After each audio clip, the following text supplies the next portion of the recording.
Korea के soul शहर के एक शांत मंदिर में गुरु ह्यूनजिन अपने शिष्यों के साथ बैठे थे।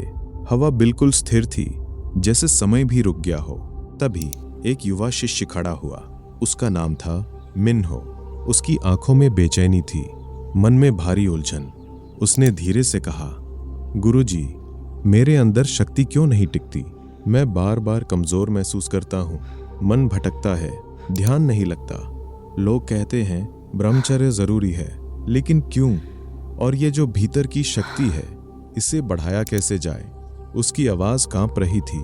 बाकी शिष्य भी चुप हो गए, क्योंकि ये सवाल सिर्फ मिन्हो का नहीं था। ये हर उस इंसान का सवाल था जो खुद को खोता जा रहा है।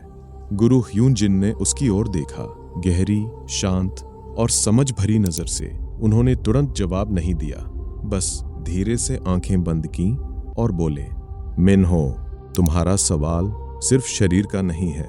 ये सवाल है तुम्हारी सौंगव का, तुम्हारी चेतना का। थोड़ा रुके, फिर धीमी आवाज में कहा, मैं तुम्हें एक कहानी सुनाता हूं। उस कहानी में तुम्हें तुम्हारा जवाब मिल जाएगा। गुरु ह्यूनजिन ने धीरे से बोलना शुरू किया। बहुत समय पहले इसी कोरिया की एक घाटी में एक युवक रहता था, जिसका नाम था जिनवू। वो ताकतवर था, तेज था, लेकिन अंदर से बिखरा हुआ। हर दिन वो नई इच्छाओं के पीछे भागता, हर रात थक कर गिर जाता। उसे लगता था यही जीवन है, लेकिन धीरे धीरे उसकी आंखों की चमक कम होने लगी, मन भारी रहने लगा और शरीर कमजोर। एक दिन वो उसी हालत में एक बूढ़े साधु के पास पहुंचा। उसने पूछा, मुझे क्या हो रहा है? मैं सब कुछ कर रहा हूं, फिर भी खाली क्यों हूं? साधु ने उसकी ओर देखा और मुस्कुराए नहीं, बस एक सवाल पूछा, तुम अपनी शक्ति को रोज कहां बहा रहे हो? जिनवू चुप हो गया, उसे समझ नहीं आया। साधु ने फिर कहा, जिस चीज को तुम छोटी आदत समझ रहे हो, वही धीरे धीरे तुम्हारी पूरी ऊर्जा को खा रही है। थोड़ा रुककर उन्होंने जमीन पर एक रेखा खींची और बोले, मान लो ये तुम्हारी जीवन शक्ति है। अगर इसे हर दिशा में थोड़ा थोड़ा बांट दोगे तो क्या बचेगा? जिनवू के पास कोई जवाब नहीं था। साधु ने उसकी आंखों में देखा और धीरे से कहा, यही कारण है कि तुम खाली हो। मंदिर में सन्नाटा था। मिन्हो ध्यान से सुन रहा था। उसके चेहरे पर धीरे धीरे समझ उतर रही थी, लेकिन सवाल अभी भी बाकी था। गुरु ह्यूनजिन ने उसकी ओर देखा और बोले, कहानी अभी शुरू हुई है। गुरु ह्यूनजिन ने फिर धीरे से कहना शुरू किया। जिनवू उस दिन पहली बार डर गया। उसे समझ आ गया, समस्या बाहर नहीं, उसके भीतर है। वो साधु के सामने बैठ गया और बोला, अगर मेरी शक्ति बिखर रही है तो मैं इसे रोकूं कैसे? साधु ने तुरंत जवाब नहीं दिया। उन्होंने पास रखा एक मिट्टी का घड़ा उठाया। उसमें छोटे छोटे छेद थे। उन्होंने घड़े में पानी भरा और जिनवू से पूछा, क्या ये पानी टिक पाएगा? जिनवू ने सिर झुका लिया, नहीं, ये तो बह जाएगा। साधु ने शांत स्वर में कहा, तुम भी यही कर रहे हो। तुम्हारा शरीर घड़ा है और तुम्हारी ऊर्जा पानी। छोटे छोटे छेद तुम्हारी आदतें हैं, अनियंत्रित इच्छाएं, भटकता मन और हर वो चीज जो तुम्हें कमजोर करती है। कुछ पल की खामोशी, फिर साधु बोले, ब्रह्मचर्य का मतलब सिर्फ त्याग नहीं है, यह अपने घड़े को मजबूत बनाना है ताकि ऊर्जा रुके, जमे और शक्ति बने। जिनवू गहराई से सुन रहा था, लेकिन उसके मन में एक और सवाल उठा, अगर छेद बहुत पुराने हों तो क्या उन्हें भरा जा सकता है? साधु ने उसकी ओर देखा। इस बार उनकी आंखों में हल्की मुस्कान थी। उन्होंने कहा, हर छेद भर सकता है अगर जागरूकता आ जाए। मंदिर में बैठे शिष्य अब और भी ध्यान से सुन रहे थे। मिन्हो की सांसें धीमी हो गई थीं। उसे लग रहा था जवाब करीब है। गुरु ह्यूनजिन ने कहा, लेकिन असली परिवर्तन अभी बाकी है। गुरु ह्यूनजिन ने धीमी आवाज में आगे कहा। साधु ने जिनवू से कहा, सिर्फ समझ लेना काफी नहीं है, अब तुम्हें अनुभव करना होगा। अगले दिन साधु उसे एक पहाड़ी पर ले गए। वहां एक छोटा सा झरना बह रहा था। पानी शांत था, साफ था। साधु ने कहा, देखो इस पानी को, जब यह बहता रहता है तो साफ रहता है, लेकिन अगर इसे रोक दो और गंदगी भर दो तो ये सड़ने लगता है। जिनू ध्यान से देख रहा था। उसे लग रहा था कुछ समझ में आ रहा है, साधु ने उसकी ओर मुड़कर कहा, ऊर्जा को सिर्फ रोकना ही ब्रह्मचर्य नहीं है, उसे सही दिशा में बहाना भी जरूरी है। थोड़ा रुके, फिर बोले, अगर तुम सिर्फ दबाओगे तो भीतर तनाव बढ़ेगा और एक दिन सब कुछ टूट जाएगा। लेकिन अगर तुम उसी ऊर्जा को सीखने में, ध्यान में, सेवा में लगाओगे तो वही ऊर्जा तुम्हारी ताकत बन जाएगी। जिन्वू की आंखों में अब हल्की चमक थी, जैसे पहली बार वो खुद को समझ रहा हो। उसने धीरे से पूछा, तो क्या मैं बदल सकता हूं? साधु ने शांत स्वर में कहा, हर इंसान बदल सकता है, बस उसे ये समझना होगा कि उसकी ऊर्जा कितनी कीमती है। मंदिर में बैठे सभी शिष्य अब पूरी तरह खो चुके थे इस कहानी में। मिन्हो के चेहरे पर धीरे धीरे शांति उतर रही थी, लेकिन अभी भी एक अंतिम रहस्य बाकी था। गुरु ह्यूनजिन ने कहा, सबसे कठिन कदम अब आने वाला है। गुरु ह्यूनजिन ने कुछ पल आंखें बंद रखी, फिर धीरे से बोले। साधु ने जिन्वू से कहा, अब समय है परीक्षा का। जिन्वू चौंक गया, कैसी परीक्षा?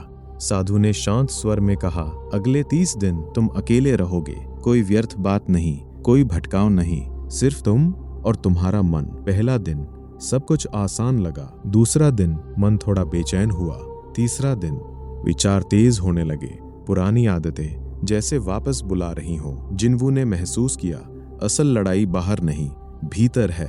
हर दिन उसका मन उसे खींचता, लेकिन वो रुकता, गहरी सांस लेता और खुद को देखता। धीरे धीरे उसने एक चीज नोटिस की, जब भी वो अपनी ऊर्जा को भटकने से रोकता तो उसके भीतर एक नई शांति जन्म लेती, एक अजीब सी ताकत जो पहले कभी महसूस नहीं हुई।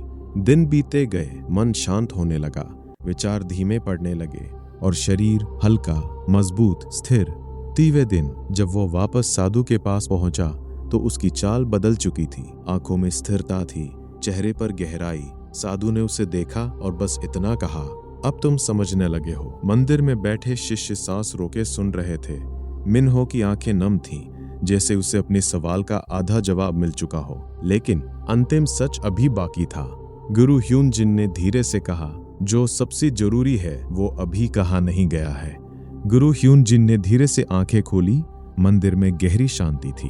उन्होंने कहा, 30 दिन बाद जिन्वू बदल चुका था, लेकिन साधु ने उसे रोका नहीं। जिन्वू ने पूछा, क्या अब मैं पूर्ण हो गया हूँ? साधु ने हल्की मुस्कान के साथ कहा, यही सबसे बड़ा ब्रह्म है। ब्रह्मचर्य कोई मंजिल नहीं है, ये एक निरंतर यात्रा है। जिन्वू चुप हो गया। साधु आगे बोले, तुमने अपनी ऊर्जा को संभालना शुरू किया है, लेकिन अब तुम्हें इसे ऊंचा उठाना होगा। थोड़ा रुके, फिर धीरे से बोले, ऊर्जा 3 दिशाओं में जाती है, नीचे जहां वो तुम्हें कमजोर बनाती है, बाहर जहां वो बिखर जाती है, या ऊपर जहां वो चेतना बनती है। जिन्वू ध्यान से सुन रहा था। साधु ने उसकी ओर देखते हुए कहा, जब तुम अपनी ऊर्जा को ऊपर ले जाते हो तो वही वीर्य विचारों की शक्ति बनता है, निर्णय की स्पष्टता बनता है और आत्मविश्वास स्वाभाविक हो जाता है।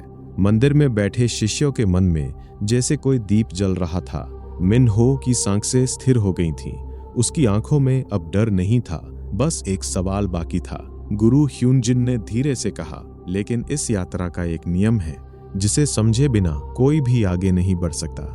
गुरु ह्यूनजिन ने धीमे स्वर में कहा। साधु ने जिन्वू से कहा, इस यात्रा का एक ही नियम है, जागरूकता। कुछ पल की खामोशी। अगर तुम सोए रहे तो पुरानी आदतें फिर लौट आएंगी, और अगर तुम जाग गए तो वही आदतें तुम्हारी शक्ति बन जाएंगी। जिन्वू ने पूछा, मैं जागरूक कैसे रहूं? साधु ने पास पड़ी एक घंटी उठाई, हल्का सा बजाया। उसकी आवाज पूरे वातावरण में फैल गई। फिर उन्होंने कहा, हर बार जब तुम्हारा मन भटके, अपने भीतर एक घंटी बजाओ। खुद से पूछो, मैं अभी क्या कर रहा हूँ? क्या ये मुझे मजबूत बना रहा है या कमजोर? जिन्वू गहराई से सुन रहा था। साधु आगे बोले, वीर्य बढ़ाना कोई रहस्य नहीं है, ये सिर्फ परिणाम है सही जीवन का, सही सोच का और सही दिशा का। थोड़ा रुके, फिर शांत स्वर में कहा, जब तुम अपने विचारों को साफ रखोगे, अपने समय को सही जगह लगाओगे, तो ऊर्जा अपने आप बचेगी और बढ़ेगी।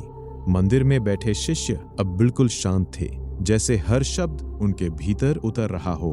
मिन्हो की आंखों में अब स्पष्टता थी, लेकिन गुरु ह्यूनजिन ने उसकी ओर देकर कहा, अब मैं तुम्हें इस कहानी का अंतिम अर्थ बताता हूँ। गुरु ह्यूनजिन ने गहरी सांस ली और धीरे से बोले, मिन्हो, इस पूरी कहानी का अर्थ बहुत सीधा है। कुछ पल रुक के तुम शक्ति बढ़ाना चाहते हो, लेकिन तुम्हें पहले ये समझना होगा, शक्ति बाहर से नहीं आती, वो पहले से तुम्हारे अंदर है। मंदिर में सन्नाटा था, हर शब्द गहराई से उतर रहा था।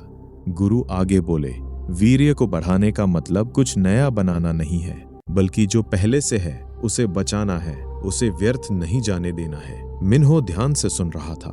गुरु ने उसकी आंखों में देखा और कहा, जब तुम अपनी आंखों को अनावश्यक चीजों से बचाते हो, जब तुम अपने मन को भटकने नहीं देते, जब तुम अपने समय को सही कामों में लगाते हो, तभी तुम्हारी ऊर्जा बचती है। थोड़ा रुके, फिर धीरे से बोले, और जब ऊर्जा बचती है तो वही ताकत बनती है, धैर्य बनती है और अंदर की स्थिरता। मिन्हो की आंखों में अब एक नई रोशनी थी, जैसे उसे जवाब मिल गया हो। लेकिन गुरु ने कहा, समझना आसान है, जीना कठिन, और यहीं से असली यात्रा शुरू होती है। गुरु ह्यूनजिन ने गहरी सांस ली और धीरे से बोले, मिन्हो, इस पूरी कहानी का अर्थ बहुत सीधा है। कुछ पल रुके, तुम शक्ति बढ़ाना चाहते हो, लेकिन तुम्हें पहले ये समझना होगा, शक्ति बाहर से नहीं आती, वो पहले से तुम्हारे अंदर है। मंदिर में सन्नाटा था, हर शब्द गहराई से उतर रहा था। गुरु आगे बोले, वीर्य को बढ़ाने का मतलब कुछ नया बनाना नहीं है, बल्कि जो पहले से है उसे बचाना है, उसे व्यर्थ नहीं जाने देना है। मिन्हो ध्यान से सुन रहा था।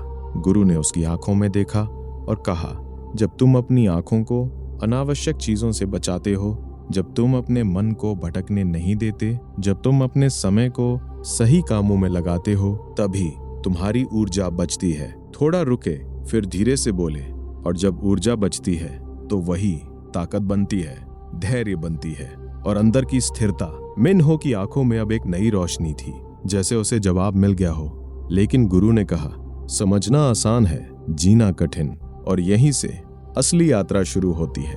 गुरु ह्यूनजिन ने शांत स्वर में आगे कहा, मिन्हो, अब सवाल ये नहीं है कि तुम समझ गए या नहीं, सवाल ये है तुम इसे जियोगे कैसे। मिन्हो चुप था, उसकी सांसें धीमी थीं। गुरु ने कहा, हर दिन तुम्हें छोटे फैसले लेने होंगे, कोई बड़ी लड़ाई नहीं, बस छोटे छोटे चुनाव। क्या देखना है, क्या नहीं, किस सोच को रखना है, किसे जाने देना है, कहाँ समय देना है, कहाँ नहीं। कुछ पल की खामोशी, फिर गुरु बोले, यही ब्रह्मचर्य है, हर पल खुद को संभालना, हर पल अपने भीतर देखना। मिन्हो के चेहरे पर अब दृढ़ता थी, लेकिन गुरु ने धीरे से कहा, और याद रखना, कभी कभी तुम गिरोगे भी। मंदिर में बैठी शिष्य ध्यान से सुन रहे थे।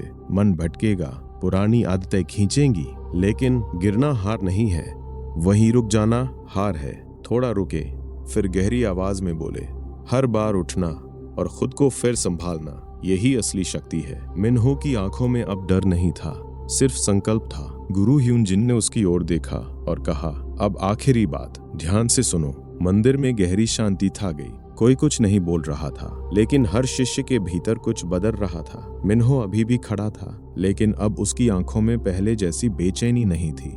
उसने धीरे से कहा, गुरुजी, अगर मैं इस रास्ते पर चलूं तो मुझे कैसे पता चलेगा कि मैं सही दिशा में हूँ। गुरु ह्यूनजिन ने उसे देखा और बहुत शांत स्वर में बोले, जब तुम्हारा मन धीरे धीरे शांत होने लगे, जब तुम्हें छोटी छोटी चीजों में संतोष मिलने लगे, जब तुम्हारी आंखों में लालच नहीं स्पष्टता हो, तब समझना तुम सही दिशा में हो। थोड़ा रुके, और जब तुम्हें अकेले रहने में डर न लगे बल्कि शांति मिले, तब समझना तुम खुद से जुड़ रहे हो। मिन्हो ध्यान से सुन रहा था। गुरु ने आगे कहा, बाहरी शोर कम नहीं होगा, लेकिन तुम्हारे भीतर शांति बढ़ेगी, यही संकेत है। मंदिर में बैठे शिष्य धीरे धीरे इस सत्य को महसूस कर रहे थे, लेकिन गुरु ने फिर कहा, और एक और बात है जो अक्सर लोग भूल जाते हैं। गुरु ह्यूनजिन ने अंतिम बार धीरे से कहा, और वो बात है संतुलन। कुछ पल की खामोशी। बहुत लोग या तो खुद को पूरी तरह छोड़ देते हैं या फिर खुद को इतना कस लेते हैं कि भीतर टूटने लगते हैं। मिन्हो ध्यान से सुन रहा था। गुरु बोले, ब्रह्मचर्य का मतलब अपने आप से लड़ना नहीं है, ये अपने आप को समझना है, धीरे धीरे अपने मन को दोस्त बनाना है। थोड़ा रुके, अगर तुम कठोर बनोगे तो मन विद्रुत करेगा, अगर तुम ढीले पड़ोगे तो मन भटक जाएगा। इसलिए मध्य मार्ग चुनो। मंदिर में हल्की हवा चली, जैसे शब्दों को अपने साथ बहा ले जा रही हो। गुरु ने अंतिम वाक्य कहा, अनुशासन रखो लेकिन करुणा के साथ जागरूक रहो, लेकिन तनाव के बिना। ऊर्जा बचाओ लेकिन जीवन से भागो मत। मिन्हो ने आंखें बंद की, गहरी सांस ली और धीरे से बैठ गया। अब उसके भीतर कोई सवाल नहीं था, सिर्फ एक शांत समझ। मंदिर फिर से शांत हो गया, लेकिन इस बार ये शांति बाहर नहीं, हर शिष्य के भीतर थी। और गुरु ह्यूनजिन की आवाज धीरे धीरे उनके अंदर गूंज रही थी। जब समझ गहरी हो जाती है तो शब्दों की जरूरत नहीं रहती। मंदिर के बाहर सूरज धीरे धीरे ढल रहा था। हल्की सुनहरी रोशनी आंगन में फैल रही थी। मिन्हो अब शांत बैठा था। पहली बार उसे कुछ पाने की जल्दी नहीं थी, बस समझ को महसूस कर रहा था। गुरु ह्यूनजिन ने उसे देखा और धीरे से कहा, मिन्हो, आज से कुछ बदलने की कोशिश मत करना, बस हर पल को देखना शुरू करो। जब इच्छा उठे उसे दबाओ मत, बस देखो वो कैसे आती है, कैसे जाती है। थोड़ा रुके, तुम पाओगे कि तुम इच्छा नहीं हो, तुम देखने वाले हो। मिन्हो की सांसें और धीमी हो गईं, जैसे भीतर कोई गांठ खुल रही हो। गुरु बोले, और जब ये समझ गहरी हो जाएगी तो नियंत्रण अपने आप आ जाएगा। मंदिर में बैठे शिष्य भीतर उतर चुके थे। किसी को कुछ पूछना नहीं था, क्योंकि जवाब शब्दों से परे जा चुका था। रात हो चुकी थी, आसमान में चांद शांत था। मंदिर के आंगन में धीमी दीपक पुंज की रोशनी जल रही थी। मिन्हो ने पहली बार अपने भीतर झांका। उसे दिखा, विचार आते हैं, जाते हैं, इच्छाएं उठती हैं, मिट जाती हैं, लेकिन कुछ है जो हमेशा स्थिर है, वो खुद।